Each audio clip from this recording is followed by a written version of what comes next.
Welcome everyone. Today's story is not just about a company. It's about an idea. An idea that was born out of frustration, rejection, and failure. It's about two people who were not tech gods, not billionaires, not famous when they started. They were just two normal human beings with one small question in their minds. Why can't watching movies be easier? Why do people still suffer for rent and entertainment? This simple frustration turned into a quiet revolution. This quiet revolution destroyed Blockbuster, one of the biggest movie companies in the world. And from that destruction, a new empire was born, Netflix. In this video, we are going deep, very deep into the full, real and detailed story of Netflix. We will cover everything. How it started with a $40 late fee. How people laughed at the idea. How the founders were rejected and insulted. How they nearly went bankrupt. How they offered their company to Blockbuster and were humiliated. How they came back with a silent plan that destroyed the giant. And how they became one of the most powerful companies on earth, changing the way the entire world watches movies. This is not just a business story. This is a story of revenge without violence, obsession without fame, building in silence while everyone doubted you, turning rejection into motivation, outsmarting those who once laughed at you. So, if you're someone who has ever been told, your idea is stupid, you can't do this, no one cares what you're building, then stay with me because this story is going to prove something powerful to you. You don't need to be loud to win. You just need to be consistent, patient, and quietly obsessed. This story isn't just for motivation. It's also great for your English. You'll hear real vocabulary about business, risk, emotion, and success in easy and clear English. You'll learn how to understand big ideas like rejection, obsession, growth, innovation, mindset. Every sentence in this story is written to help you improve listening skills, learn sentence structure, build confidence in understanding English naturally. And because it's told like a movie, you'll stay engaged, and that helps your brain remember English longer. So, if you're learning English, this story will help you grow fast, without feeling like you're studying. Now, let's begin the full journey. Hooray! Part 1 of the true, detailed, and powerful story of Netflix. Part 1. The $40 mistake that started a revolution. In 1997, a man named Reed Hastings returned a rented movie to Blockbuster, the most powerful video rental company in America at the time. But he was late, and Blockbuster charged him $40 in late fees. Now imagine this. Reed was not poor. He had money. He was a software engineer. He was educated, but that one late fee made him angry in a way no one expected. He thought, why am I paying a fine for entertainment? This doesn't feel fair. He didn't forget the movie. He wasn't irresponsible. He was just busy like most people. But Blockbuster didn't care. That $40 fine planted a seed in Reed Hastings' mind. A seed made of frustration, curiosity, and a quiet whisper that said, there has to be a better way. At that time, Blockbuster was a giant. They had more than 9,000 stores all over the world. People lined up to rent VHS tapes and DVDs, but their system was old, frustrating, and unfair. You had to go to the store, physically, pick a DVD, remember to return it within a few days, and if you forgot, you were punished with a late fee, sometimes more than the cost of the movie itself. And Reed thought, what if people didn't have to go to the store? What if people could choose movies from home? What if there were no late fees at all? Now, pause for a second. This is very important. Millions of people had this in frustration, but they just complained and moved on. Reed did something different. He turned frustration into fuel. Reed had a friend and business partner named Mark Randolph. He wasn't a billionaire, hadn't come from a rich family. He was just a dreamer who loved ideas, storytelling, and entrepreneurship. One day, Reed walked into Mark's office and said, "What if we create a service that lets people rent movies by mail?" Mark was confused. Mail? Like people order a movie and we ship it to them? Reed nodded. Yes, and no late fees, and they can keep it as long as they want. That moment in a simple office with 0 investors, 0 team, 0 technology was the birth of Netflix. They didn't have a plan, they didn't have a product, but they had a vision. Make renting movies fair, easy, and modern. Before launching anything, they decided to do a test. They took a CD, not even a movie DVD, just a music CD. They put it in Sadia's small envelope. They wrote an address. They dropped it in the mailbox. Thenthi waited. Would it break? Would it arrive? Would it get lost? A few days later, the CD arrived perfectly.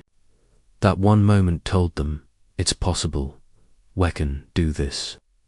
The first version of Netflix, 1997. They built a small website. It had a few movies listed. Very basic design. Users could go online, click a movie, and get it by mail. There were no ads, no streaming, no big studios behind them. Just 2 men, a few employees, and a vision.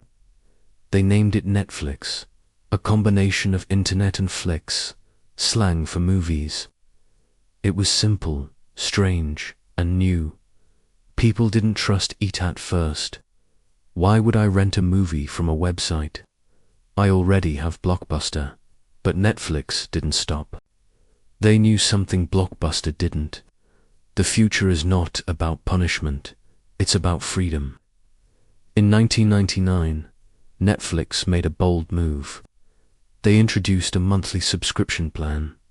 Instead of paying per movie, users could pay a small monthly fee, rent as many movies as they wanted, keep them as long as they liked, and return them when they were ready. No late fees. It was unheard of. Nobody in the video industry was doing this, but it solved a huge problem.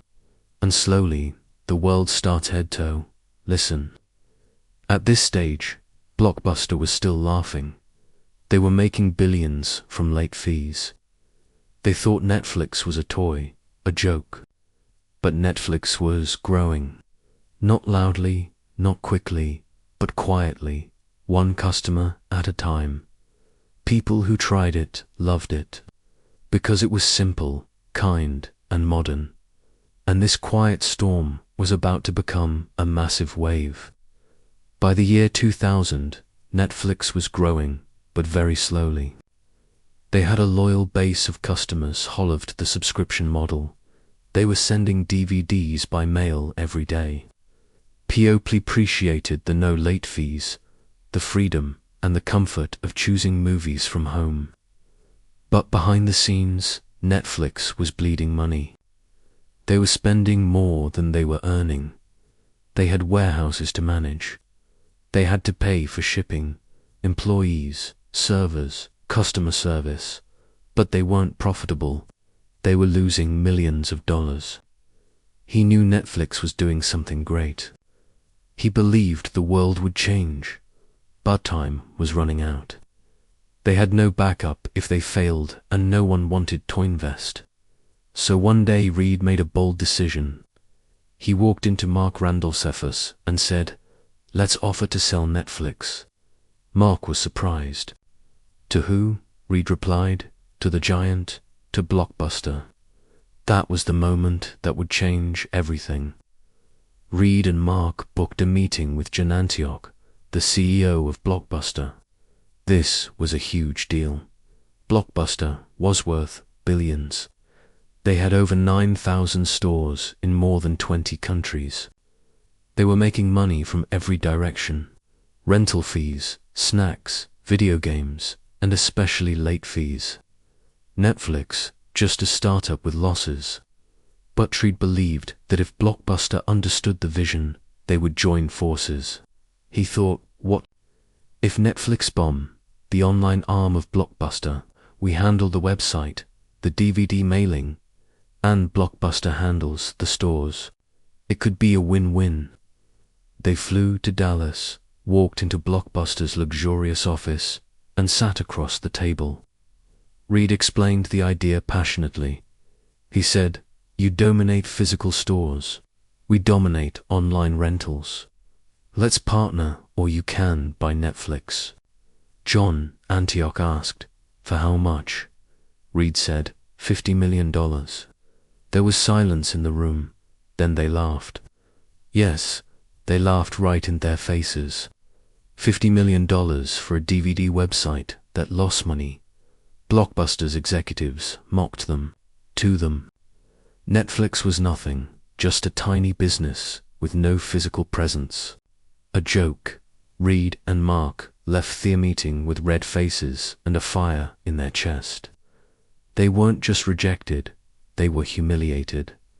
That moment changed everything. Reed looked at Mark and said, "All right, then, let's destroy them." They didn't fight back with words. They didn't post on social media. They didn't complain to the world. They did something 10 times more powerful. They went back to work. Reed and Mark doubled down.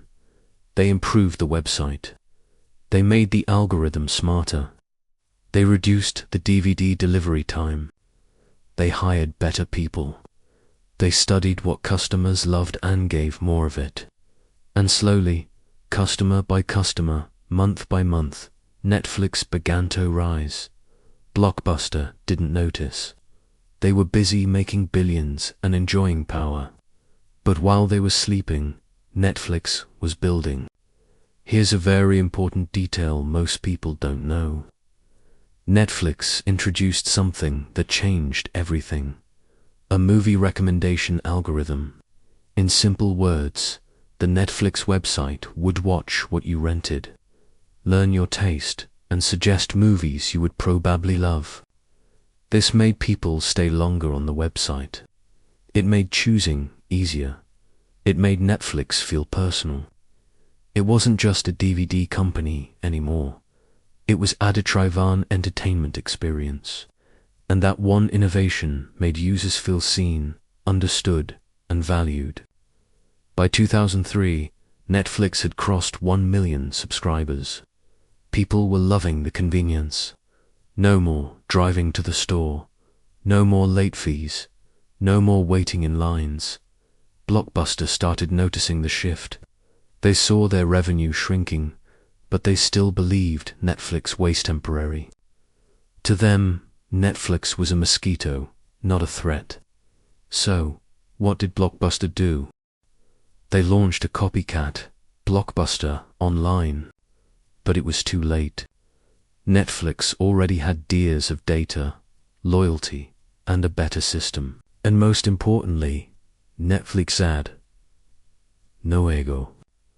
Blockbuster didn't want to kill their stores because they made billions from late fees. Netflix, on the other hand, had nothing to lose, only the future to build. By 2005, Netflix had millions of happy users, a brilliant tech system, low prices, and full control of the online rental space. Blockbuster kept falling behind. They tried cutting prices, mailing DVDs, removing late fees. Too late. But people had already fallen in love with Netflix. Why? Because Netflix didn't punish them. Netflix didn't treat them like criminals for forgetting a DVD. Netflix made entertainment feel human, respectful, and modern.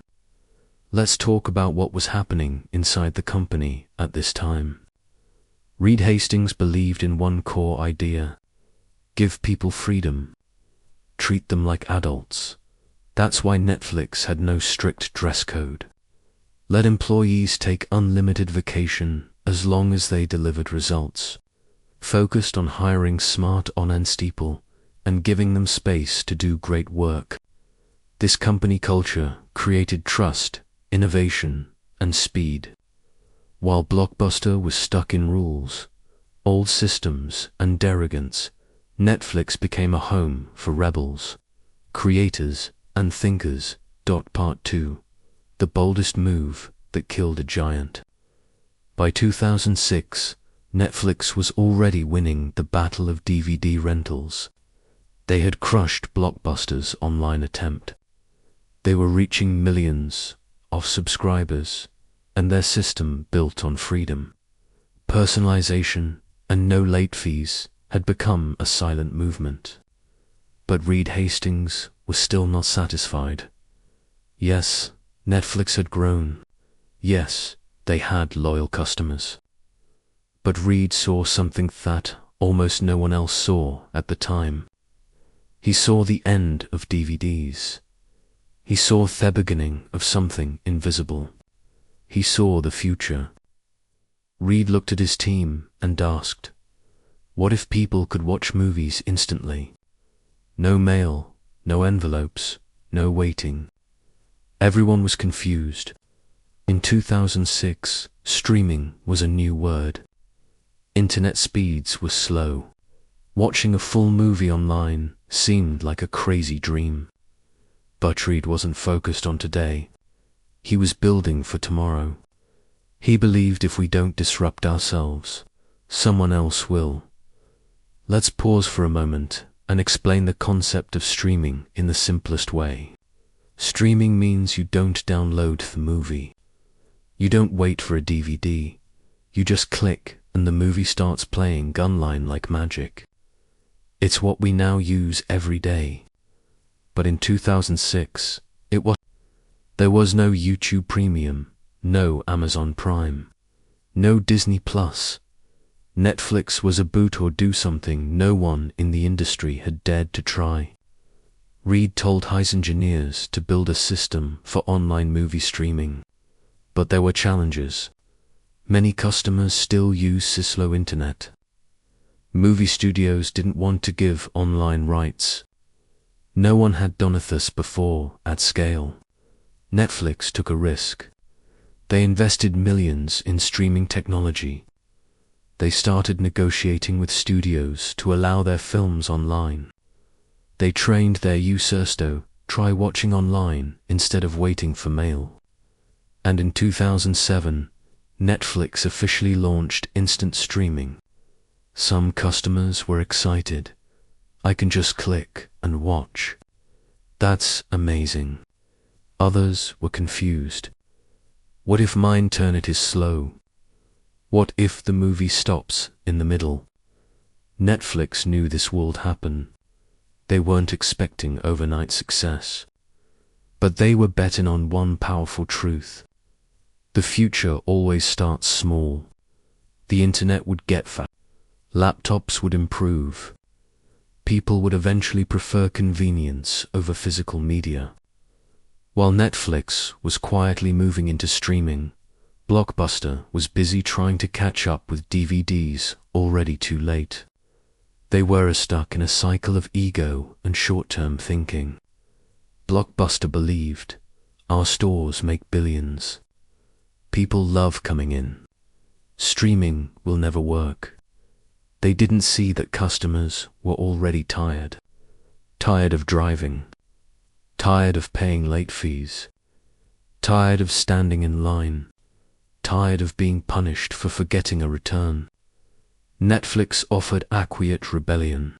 Stay home, get comfortable, watch instantly, and people slowly started switching sides. By 2008, Blockbuster was falling. Their stock dropped. Their revenue shrank. Their loyal customers were leaving. Even their best employees were jumping ship to newer companies. They tried launching a streaming service. But they were years behind, and their brand had already been damaged.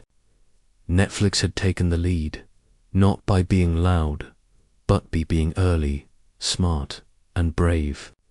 And this time, there was no turning back. While Blockbuster was falling, Netflix kept innovating. Here's what they did, step by step. 1. They made streaming better. Netflix invested in content delivery networks, CDNs. These made movies load faster and play smooth. Video compression, so even slow internet could stream movies. Simple user interface, so even non-tech people could use it easily.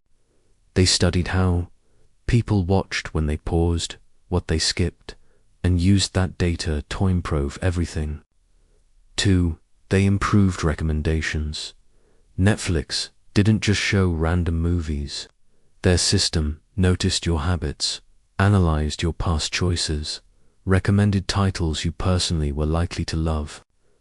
This made people spend hours on Netflix because it felt like the platform knew them. 3. After their US success, Netflix slowly moved into Canada, Latin America, Europe, Asia, Africa. Each country had different tastes, languages, and cultures. So Netflix adapted, added subtitles, bought rights to local films, created language-specific interfaces. This helped them become a global brand, not just an American company. 4. They focused on trust. Netflix made sure their website never crashed. Streaming never failed. Payments were secure. Customer service was fast and kind. This made people trust them. And in business, trust is everything. By 2010, something unthinkable happened. Netflix was now's leader in home entertainment. Blockbuster, once worth billions, filed for bankruptcy. Their stores were shut down one by one. The company that lauded Netflix was now dead. It wasn't a war. There was no fight in public. Netflix killed Blockbuster without screaming. They did it by evolving, by seeing the future, by listening to customers, and by staying focused where the giants slept. By now, people were saying, "Let's Netflix tonight. Are you watching anything on Netflix?" I binged an entire show. Netflix wasn't just a company anymore. It was becoming a part of life. Just like Google means search, Netflix started meaning watch. That's when Reed Hastings and the team, we're not just a service. We're now the future of entertainment. Part 3, From Renting to Ruling. How Netflix became the world's entertainment king. By the end of 2010, Netflix had already done the impossible. They had destroyed Blockbuster, the most powerful name in movie rentals. They had changed the way people watched movies from mailing DVDs to streaming online. They had become a trusted, growing, and beloved brand in millions of homes. But once again, Reed Hastings wasn't satisfied. He asked his team one simple but powerful question. What happens if one day the movie studios stop giving us their content? Because here's what most people didn't. Netflix was only a platform. They streamed movies and shows, but they didn't own them. They were renting entertainment from major studios like Warner Brothers, Disney, Paramount, and that was a dangerous place to be. Reed believed that the future of Netflix could not depend on other people. He wanted full control, because renting other people's content meant they could raise prices any time. They could remove movies any time. They could partner with Netflix's competitors any time. So he told his team, "We aren't just a tech company anymore. We are going to become a studio. We will create shows and films under the Netflix name." At first, many people thought this was a terrible idea. Netflix had no experience in film production, no Hollywood connections, no big actors, no directors, no track record. But Red was used to doubt. He didn't care about opinions. He cared about direction. In 2011, Netflix heard that a few studios were discussing a remake of a British political drama called House of Cards. It wasn't a superhero story. It wasn't an action-packed blockbuster. It was a slow, serious, dark show about politics, betrayal, and power. But Netflix did something no one expected. They outbid major TV networks like HBO and NBC, offering $100 million to make 12 seasons of House of Cards. Yes, a tech company with no filmmaking experience just offered $100 million to make a serious drama, and they didn't ask for a pilot episode. They gave full freedom to the creators. Why? Because Netflix had data. They knew millions of people loved politics. Kevin Spacey, the lead actor, had a strong fan base. People who watched similar shows watched all the episodes, binge watching. So, Netflix trusted their data and made a massive bet. Here's what shocked the industry even more. When Netflix launched House of Cards in 2013, they didn't release one episode per week like TV channels. Instead, they dropped the full season, all episodes, at once.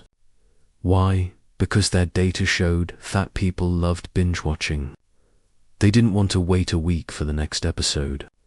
They wanted to finish a show in only night, one weekend, one breath. This changed the entire TV industry. Now viewers had control over when and how they watched. Freedom from tough schedules, power to decide their pace. House of Cards became a global hit. It won Emmy Awards, got amazing reviews, and gave Netflix credibility as a content creator. For the first time in history, a company that started with DVDs was now creating high-quality, award-winning shows on its own platform. This moment was a turning point. After House of Cards, Netflix moved fast. They built studios. They hired experienced. They signed deals with actors, writers, and directors.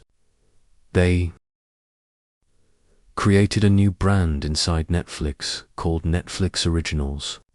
This show or movie is made by us, belongs to us, and can only be found on Netflix. And that's when things exploded. Here are just a few of the shows that Netflix created in the next few years, each one becoming a global sensation. 1. Stranger Things, 2016. A sci-fi mystery about missing kids in a secret government lab. It had nostalgia, thrill, monsters, and heart-made actors like Millie Bobby Brown, global stars. Built a massive fan base across all age groups. 2. Narcos, the true story of Pablo Escobar, told like a crime documentary. Action, drugs, money, power, politics. A perfect mix of storytelling and real history loved both English and Spanish-speaking audiences. 3. Money Heist, La Casa de Papel, a Spanish-language heist drama. Netflix bought the rights. Andre released it with subtitles. It became a worldwide phenomenon, showed that great content can come from any country, any language. 4. The Crown, a historical drama about the life of Queen Elizabeth II. Expensive, elegant, educational. Showed Netflix's ability to do prestige content. 5. 13 Reasons Why, Dark, You, The Witcher, and many more. Each show brought something new. New motions, new audiences, new storytelling styles, and each one built Netflix's brand further. Netflix wasn't just making content randomly. They used their own user data, understand what types of stories people loved, see what actors had strong fan bases, learn which genres were missing from TV. This made their content decisions smarter than traditional studios. They were mixing creativity plus data, something old film companies didn't know how to do. By now, Netflix was doing something no one in history had ever done. They were creating shows that were watched in over 190 countries, translated into dozens of languages, streamed by people of all ages, backgrounds, and cultures. People weren't just watching Netflix. They were living inside Netflix stories. Characters became global icons, soundtracks went viral, merchandise exploded, meme culture exploded. Netflix was no longer just a service. It was a global entertainment culture. Before Netflix, the entertainment industry was dominated by Hollywood. But Netflix proved that great stories can come from anywhere. That's why they invested in Korean dramas, Spanish thrillers, German science fiction, Indian originals, African documentaries, Turkish romance series. They gave creators round the world a platform, and the world responded with love. Some incredible global hits included Squid Game Korea, Sacred Games, India, Lupin, France, Israel, Elite, Spain. This global expansion helped Netflix reach more than 200 million paid subscribers worldwide by 2021. They weren't just a company anymore. They were the largest entertainment network on earth. While traditional studios relied on box office sales, cable TV advertisements, Netflix focused on subscriptions. Their logic was simple. If we make amazing content that people love, they will keep paying monthly forever. This model worked beautifully. Why?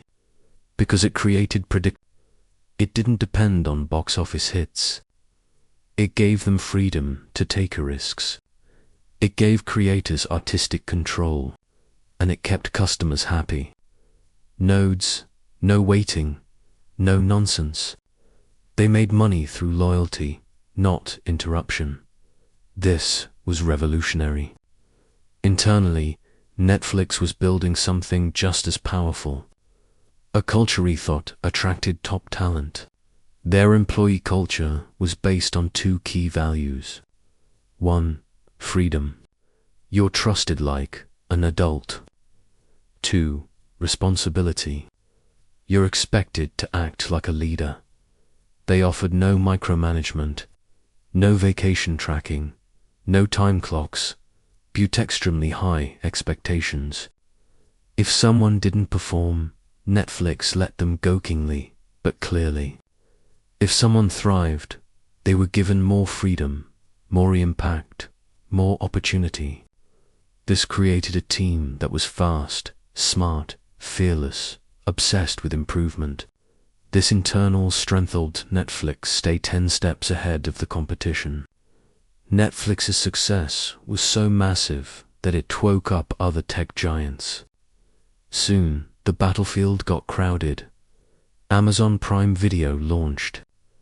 Disney Plus entered the game. Apple TV Plus joined. HBO Max, Peacock, Paramount Plus, and many more began fighting for attention. Everyone wanted a piece of the streaming empire. But here's what mattered. Netflix wasn't afraid. Why? Because they had a 10-year head start, deep knowledge of their users, a massive content library, an unmatched global. Netflix knew the world is big enough for competition, but only the best will survive. And Netflix planned to stay the best. Once again, Netflix pushed boundaries. They launched shows where the viewer could control the story. Example, Black Mirror, Bandersnatch. In these shows, you decide what the character does. Your choices change the outcome. It's like watching and playing a game at the same time. This was another signal that Netflix was not just following trends. They were creating them.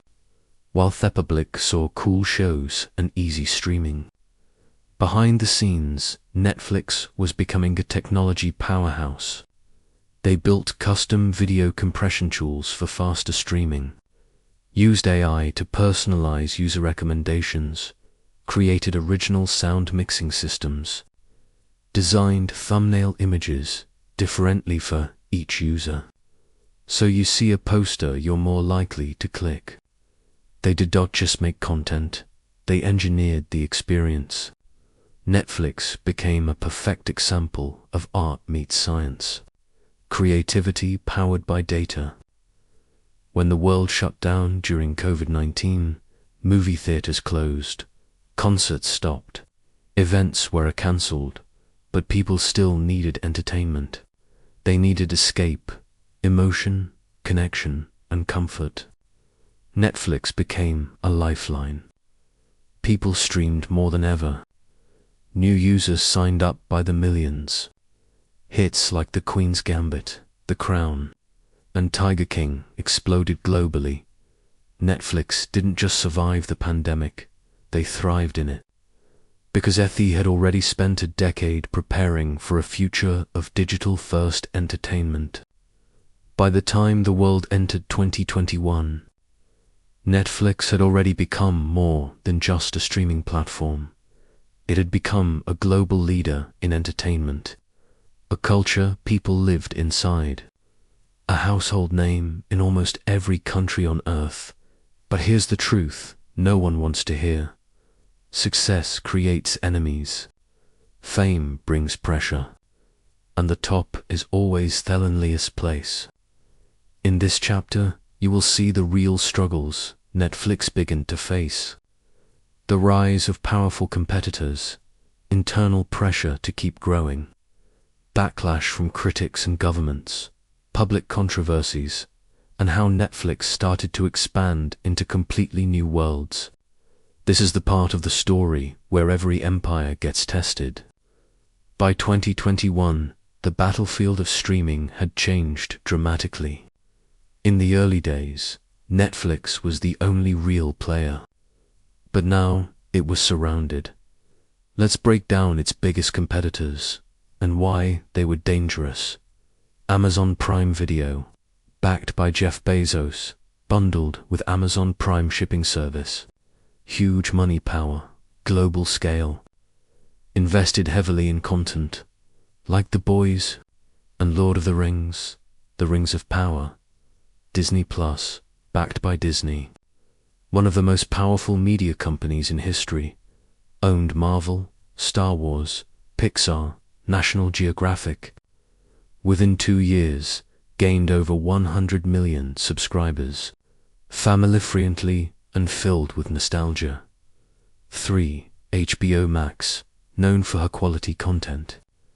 Game of Thrones, Succession, The Batman, had strong industry respect, positioned as the premium competitor for Apple TV Plus, Peacock, Paramount Plus, and more. Each had their own strategies. Some for Houston news, others on sports. All of them wanted one thing to take Netflix. For the first time in its life, Netflix wasn't alone anymore. It had to fight not just for growth, but for survival at the top. The challenge with being number one is this. You can't stop growing even for a second because Netflix had gone public, listed on the stock market. Investors wanted more users, more revenue, more shows, more countries. More. Every quarter, Netflix had to prove that more people were joining, that people were staying, that content was working. This put enormous pressure on teams. Writers had deadlines. Engineers had to fix bugs instantly. Executives had to make bold decisions fast. The world only saw the glamour, but behind the scenes, it was a pressure cooker. With global fame came global judgment. Netflix now had political pressure, cultural criticism, religious backlash, moral debates, and endless scrutiny. Let's look at some major issues they faced. Content offense some groups. Certain shows were seen as too violent or too sexual or insensitive to religion or culture. In countries like India, Turkey and the Middle East, this became a major issue. Netflix had to balance freedom of expression with local sensitivities. Some governments threatened to ban content. Others demanded censorship. Activists and public groups protested. Netflix had to respond carefully. Dave Chappelle's special controversy. In 2021, Netflix released a stand-up special by comedian Dave Chappelle. Some people found it funny.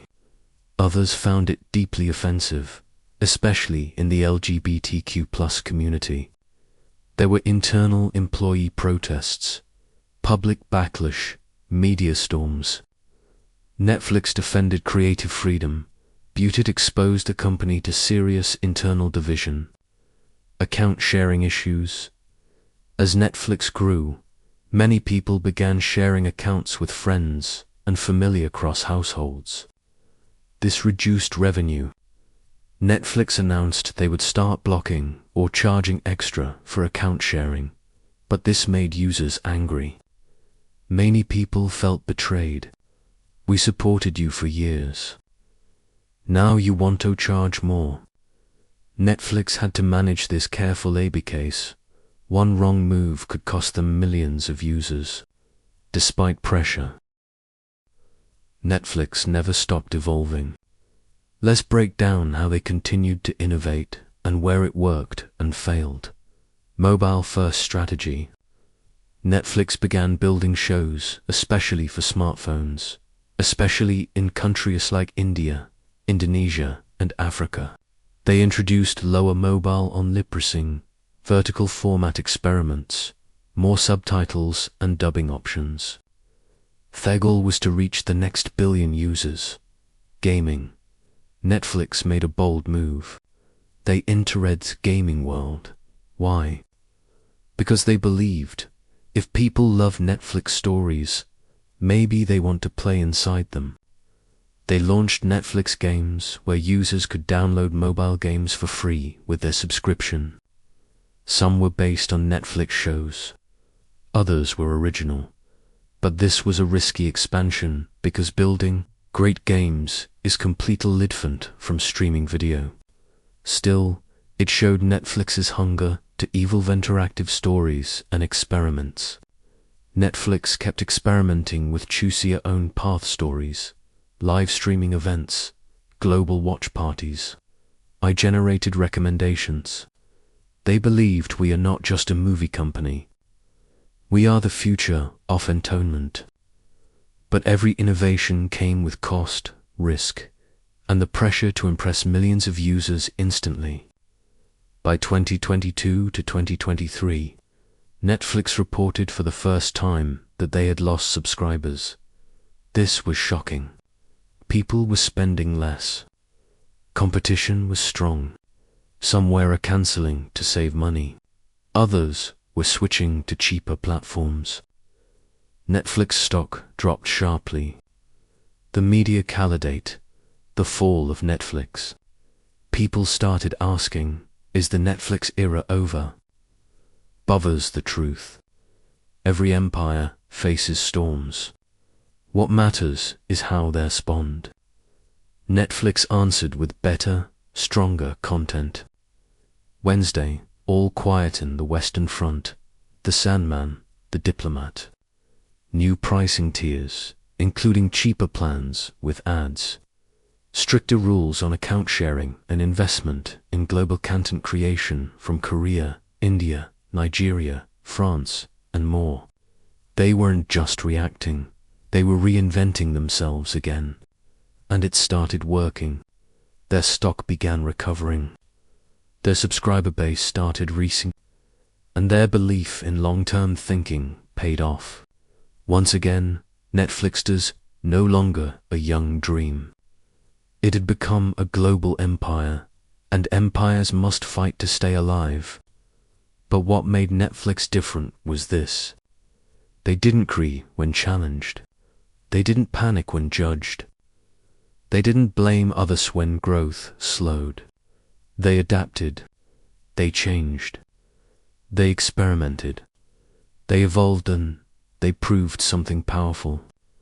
Success is not about avoiding failure.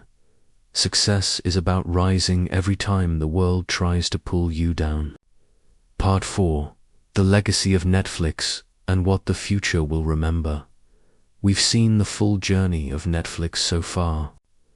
It started from a $40 slate fee, faced rejection and humiliation by Blockbuster, took the world by surprise, created a revolution through original content, built a global empire across countries, languages, and cultures.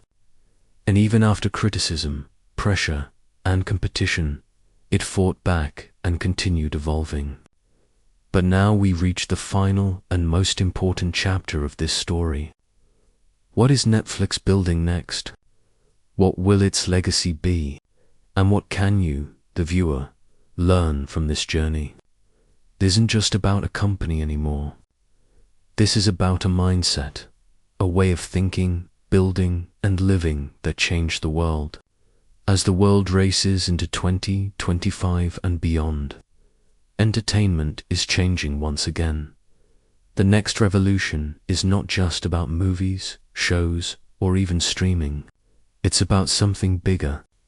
Artificial intelligence, virtual reality, augmented reality, interactive worlds, personalized storytelling, and Netflix is already preparing for this future. Netflix is now investing in AI too. Understand every viewer at a deeper level. Create content suggestions not just based on past behavior, but based on mood, habits, location, and even time of day. Test titles, thumbnails, descriptions, and trailers in real time to see what works best. But that's just the beginning. Imagine this. One day, your Netflix app might show you a version of a movie where the ending is different for you based on your emotional preferences. This is the world of personalized storytelling powered by AI. Netflix is also experimenting with virtual reality VR, 360 interactive stories, augmented reality experiences, where characters go into your real world. This means the future won't just be about watching a story. It will be about entering it. You might put on a headset and walk through a city from your favorite show. You might interact with characters. You might choose the direction of the story. Netflix knows that the audience of the future won't just be passive viewers. They will be participants, and they are preparing for it. Right now, while Netflix began as a small DVD company in California, it is now building production studios all over the world. Why? Because they believe their next big show won't just come from Hollywood. It might come from Nigeria, or Poland, or Brazil, or India. Netflix is hiring local talent, training new creators, supporting original voices, and bringing local stories to global screens. They are building a future where storytelling is truly global, where every voice has a chance. Netflix has also started programs to train young storytellers. They've launched screenwriting Phyllis animation workshops, documentary labs, support for female directors, programs for underrepresented creators. This is more than charity. It's a long-term bet. Because Netflix knows if we want great content 10 years from now, we have to plant the seeds today. They're not just buying shows. They're building creators. The emotional core of Netflix's legacy behind all the data, all the code, all the deals and dollars. Netflix's story is about something very human. The power of obsession, the pain of rejection, the beauty of long-term thinking, the courage to evolve, even when you're winning. Let's now return to the beginning to Reed Hastings. He was never trying to be a billionaire. He didn't start Netflix because he wanted fame. He was just a man who got angry over a $40 late fee. But instead of complaining, instead of blaming, instead of quitting, He built something that changed how the entire planet watches stories. That's what makes Netflix special. Now, let's take everything from this 4-part story and bring it home to your life. Whether you're a student, an entrepreneur, a creator, a dreamer, here are the deep truths Netflix teaches us. 1. Build from pain. That $40 late fee wasn't just a charge. It was a spark. Your pain can either destroy you or launch you. 2. Start small, but Netflix began with a single CD in a single envelope. Big things don't start big. They start quiet and uncertain. 3. Be ready to be laughed at. Blockbuster laughed at them. The world called them a joke. Even their families doubted the idea, but Netflix kept going in silence. 4. Disrupt yourself before others do. They moved to streaming before the world was ready. They created originals before they needed to. They launched global content before anyone asked. Always ask what's next. 5th, let data support creativity, not replace it. Netflix became great by mixing human stories with smart technology. Use both. Don't ignore either. 6. Stay hungry even when you're full. Even after winning the world, Netflix never stopped improving. They reinvented themselves again and again. 7. Make your own stage. When Hollywood wouldn't give them power, Netflix built their own platform. If no one gives you a chance, create your own table. 8. Remember, loyalty isn't not bought. Netflix built trust with its users. Nodes, no punishment, just consistent value day after day. That's how you build something that lasts. So what is Netflix really? It's not just a streaming platform, not just a tech company, not just a movie studio. Netflix is a philosophy.